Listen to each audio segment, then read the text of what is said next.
não, eu não posso estar grávida. Eu não estou grávida. Então tinha hora que você tinha vontade de jogar a criança na parede.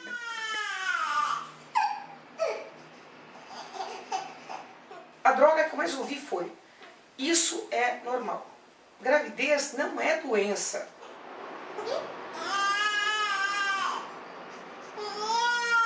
Parei de comer, eu não aceitava, eu queria morrer.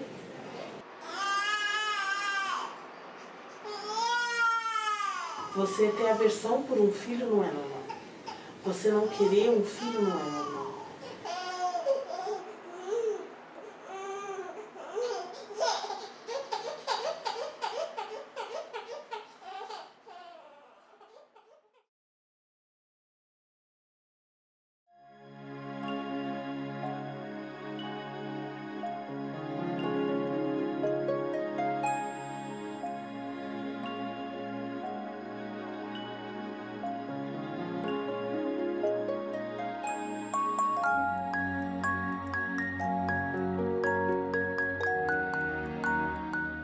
Estudos apontam que cerca de 15% das mulheres vão experimentar algum tipo de transtorno psiquiátrico durante a gravidez e o pós-parto. Destas, somente algumas conseguirão identificar os sintomas e buscar tratamento médico. Eu entendo que o papel emocional da gravidez, a mudança que a gravidez representa na vida da mulher, é por si só um elemento contribuidor para o aparecimento da depressão.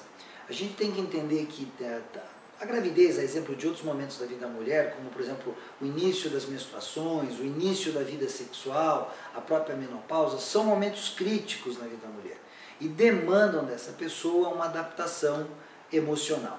Ela tem que usar os recursos intelectuais, os recursos psicológicos, recursos sociais para enfrentar esse momento e sair desse momento, passar por esse momento mais estruturada, com ganhos. Nem sempre isso acontece.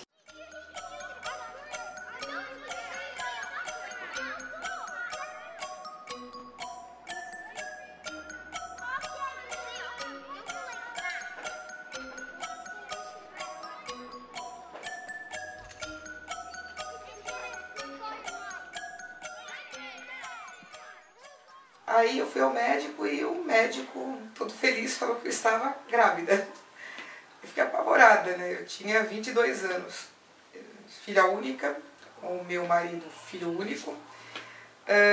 Não tínhamos planejado a gravidez e eu tinha um histórico complicado, né, com relação à gravidez, porque a minha mãe morreu em decorrência de um aborto provocado. Acho que isso meio ao contrário, a maioria tem a depressão pós-parto, né? Eu não, eu tinha os medos comuns, eu tinha as inseguranças comuns que uma mãe acho que tem, né, no primeiro filho, mas eu não posso dizer que eu tivesse uma depressão após o parto. Eu tive uma depressão durante a gestação. Não dá para falar exatamente de uma causa única e já clara e esclarecida para os transtornos mentais puerpérios. Sabemos que é uma combinação de fatores internos da própria mulher, externos, ou seja, do seu ambiente, da sua família, mas que ainda não temos uma resposta de qual participação percentual cada um deles tem para o diagnóstico desses transtornos mentais.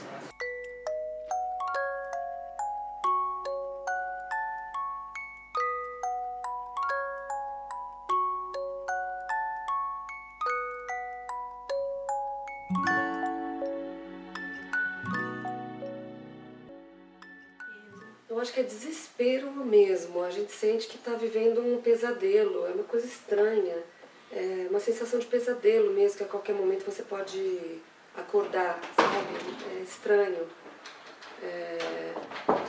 E você não entender por que você está sentindo aquilo. E você se sentir culpada porque deveria estar feliz e não está feliz.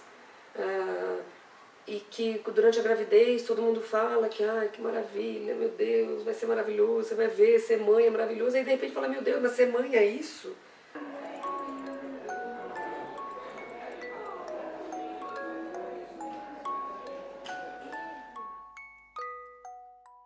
Muitas mulheres não sabem, mas aquela tristeza que aparece logo após o parto tem um nome. É o blues puerperal, que atinge 80% das mães nesse período. Geralmente, não é necessário tomar medicação, pois o blues passa rápido. Dura somente 2 semanas após o nascimento do bebê.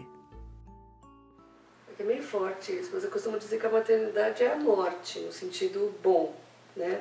Você morre naquele dia e nasce uma outra pessoa.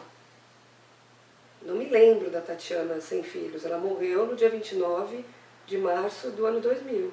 Depois disso nasce, é outra pessoa, é outra vida, é outra maneira de encarar, é outro corpo, é tudo diferente, é tudo diferente. Eu me lembro que depois que ela nasceu, mesmo cansada e com perda de sangue, com anestesia e tudo, eu não conseguia dormir, de tão feliz. Na verdade, a depressão mesmo, ela começou depois que a gente voltou para casa, porque no hospital é tudo ótimo, né? Tem enfermeira para lá e para cá, elas cuidam. Nos 10 primeiros dias, isso é um transtorno comum nas mulheres. Então, dificilmente você diagnostica um transtorno depressivo nos 2 dias que ela passa com você ou nos 3 dias que ela passa com você depois do parto no hospital. Aí na primeira noite ela já chorou, e teve esse problema também, porque ela chorava demais. Como eu sei que alguns bebês choram muito, mas demais, o tempo inteiro. Eu me lembro que eu entrava no banheiro e eu ligava o chuveiro, e era um alívio, porque a hora que ligava o chuveiro e tinha aquele barulho da água, eu esqueci, não dava para ouvir o choro dela.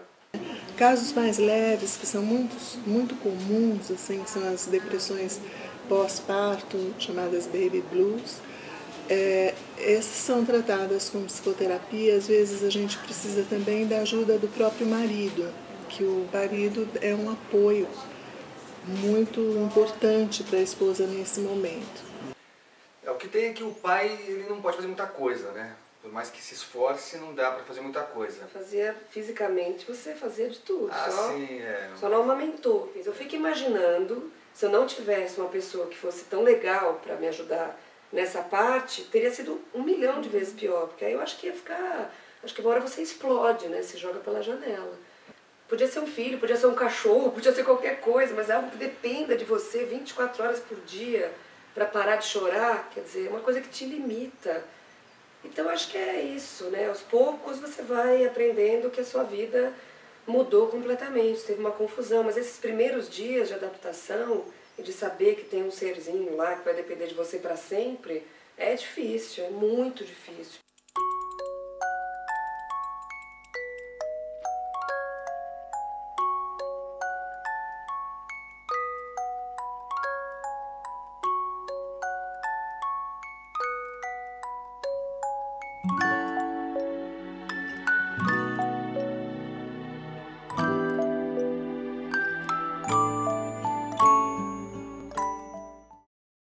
Eu achava que ela ia morrer, eu achava que no parto ela ia acabar morrendo e que eu morreria junto. Então, eu acho que no fundo eu tinha muito medo de me apegar àquele ser, porque afinal ela ia morrer também. O Núcleo Pró Mulher do Instituto de Psiquiatria do Hospital das Clínicas, em São Paulo, atende mulheres com os mais variados transtornos psiquiátricos ocorridos na gestação e no pós-parto. As pacientes recebem tratamento completo, com acompanhamento de psiquiatras, psicólogos, nutricionistas e endocrinologistas. Eu cheguei aqui com o seguinte quadro: rejeição ao bebê, a tentativa de suicídio e não queria comer, não queria me alimentar, eu não queria sair da cama. E eu ouvia muitas vozes, à noite não me deixava dormir, porque eu acordava a noite inteira ouvindo vozes. Para mim ele não viria complementar, como hoje eu vejo assim. Na época eu via como se ele viesse como intruso mesmo para atrapalhar. Então eu não queria filhos, eu não queria dividir o meu amor do meu marido com mais ninguém. Finalmente eu tinha conseguido o que eu queria, e eu não queria ninguém, nem o próprio filho, se metendo no que eu julgava ser um relacionamento único e muito pessoal meu, que seria a conquista do casamento, que era o que eu queria tanto. Então eu vim para cá, onde eu comecei a ser atendida e medicada, né? E aí o processo, começou um processo, né, de não digo de cura, porque até hoje eu não estou totalmente curada, mas o fato de eu ser tratada, um tratamento. A prescrição da medicação quando há um prejuízo na capacidade da mulher de exercer as suas tarefas do dia a dia, tanto aquelas corriqueiras quanto aquelas associadas ao cuidado do seu recém-nascido. Eu estava ficando louca, estava ouvindo vozes, eu estava pirando, eu não tinha mais eixo, eu estava completamente desnorteada. Então os remédios eles me botaram no eixo, assim, no sentido da palavra mesmo, de estar numa rotação correta, porque eu estava totalmente desgovernada. E nessa fase de pós-parto, muita coisa pode estar alterada, porque existe uma alteração, uma flutuação hormonal de uma situação de gravidez para uma não gravidez. Então vocês imaginam que todos os hormônios entram numa ebulição ali dentro, o cérebro assim reconhece, né? E desses altos e baixos, os sintomas emocionais surgem. A droga que eu mais ouvi foi: isso é normal. Gravidez não é doença, né? E é uma coisa muito burra, porque realmente gravidez não é doença. Mas gravidez te desestabiliza hormonalmente, te desestabiliza emocionalmente.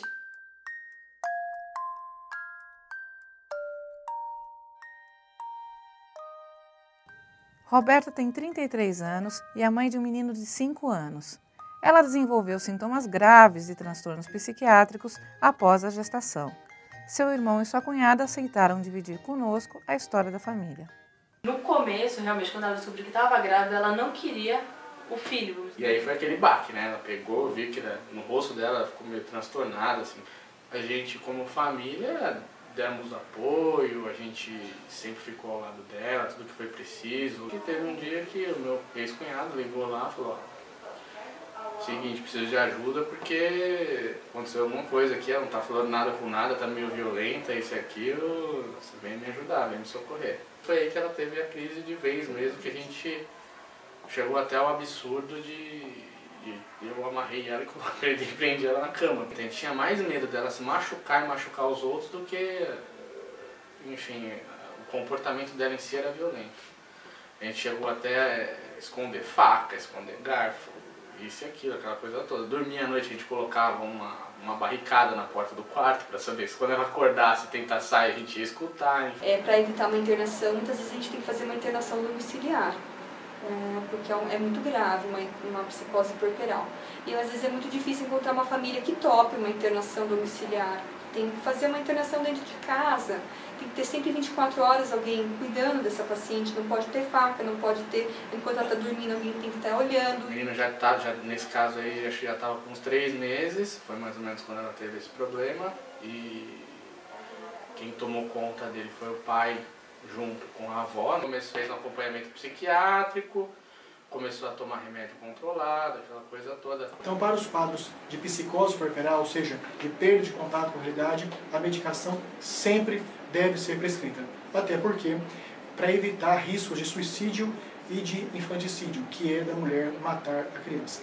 Então, no caso de psicose puerperal, sempre deve haver um tratamento medicamentoso. Você sentia que ela era uma pessoa que estava triste o tempo todo, sempre com a cara meio amarrada. Perdeu o brilho que ela tinha no olho. Minha irmã era sempre foi muito incisiva, muito pessoa de querer defender a própria opinião, e, enfim, isso acabou. Ela não via ele, né? Simplesmente, ela ficou meses sem ver. Meses.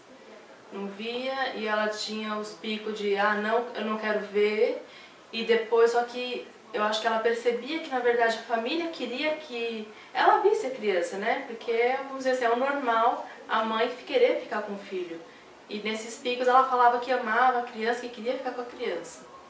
Mas a gente vê que, na verdade, ela só estava falando aquilo pra agradar a gente, mas não que ela quisesse ficar com o filho. E demorou bastante para que ela realmente tivesse mais contato com ele. Ele já estava grande.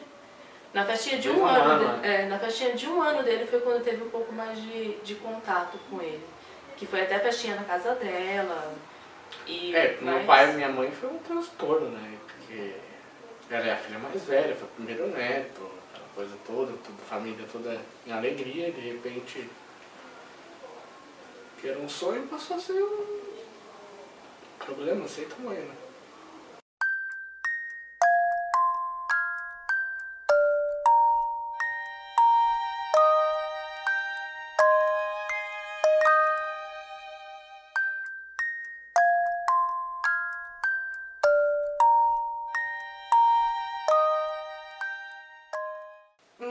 Eu nunca tinha ficado grávida na vida, tive contato com pouquíssimas pessoas grávidas e os sintomas que eu tinha, principalmente a parte de atitudes, para mim era tudo normal. O fato de eu chorar muito, de eu ficar com uma tristeza profunda durante a gravidez, me causava uma culpa enorme, porque eu falava, eu não posso estar me sentindo desse jeito. Eu acho que seria fundamental que as pessoas percebessem que a gestante não tem que controlar apenas o peso. Meu peso estava ideal, mas isso para um ginecologista, para um obstetra. Mas eles não observam como é que está o emocional da paciente. Infelizmente, eu tenho a impressão que o obstetra lida muito mal ou lida com grande dificuldade com os transtornos de humor da gravidez e do puerpério. Alguns estudos apontam que 1 em cada 5 médicos aborda a questão emocional e o diagnóstico de depressão não é feito nem em 5% dos casos, o que é bastante impressionante. Depois que eu tive o bebê, aquelas sensações que eu tinha diminuíram. Eu acho que foi o momento mais importante da minha vida, sem sombra de dúvida, porque foi a minha passagem para o mundo adulto. Quando eu peguei a Adele no colo, eu olhei e falei, pô, eu vou ser responsável por ela pro resto da minha vida. Depois de tanto falar da Adele, eis a Adele, minha filha mais velha. E é isso. Aí ela virou a paixão da minha vida, minha fofinha. E ela que era tão dependente da mãe, agora ela tá ficando tão independente, não quer saber de mim, quer fazer tudo sozinha, não precisa de mim. O seu Francisco, ai, que tá cheio de biscoito de polvilho. E a Lucília. Adélia Helena Carvalho Grandes, tenho 25 anos, sou jornalista. Nós resolvemos fazer, a primeira tatuagem que eu resolvi fazer tinha 42? Faz 6 anos. 6 anos? Então eu tinha 42. Aí a Adélia me levou no tatuador e eu queria fazer uma tatuagem que demonstrasse o momento da minha vida que eu estava, que era tentando buscar o equilíbrio. E a Adélia também buscava o equilíbrio. E aí nós resolvemos fazer, a Adélia, mostra a mãozinha, fez aí. E a minha tá mais difícil, né? A minha tá aqui atrás.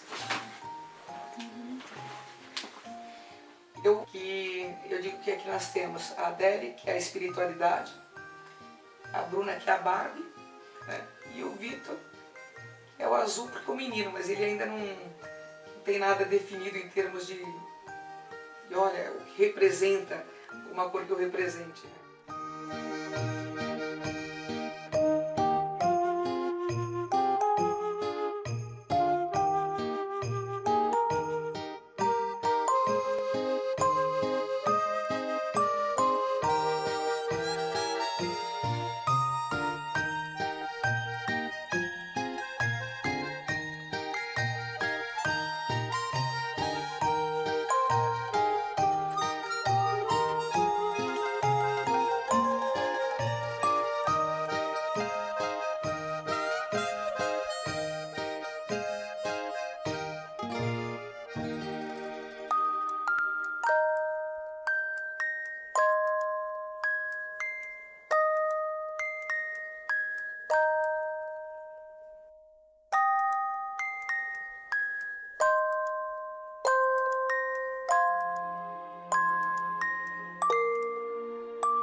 Música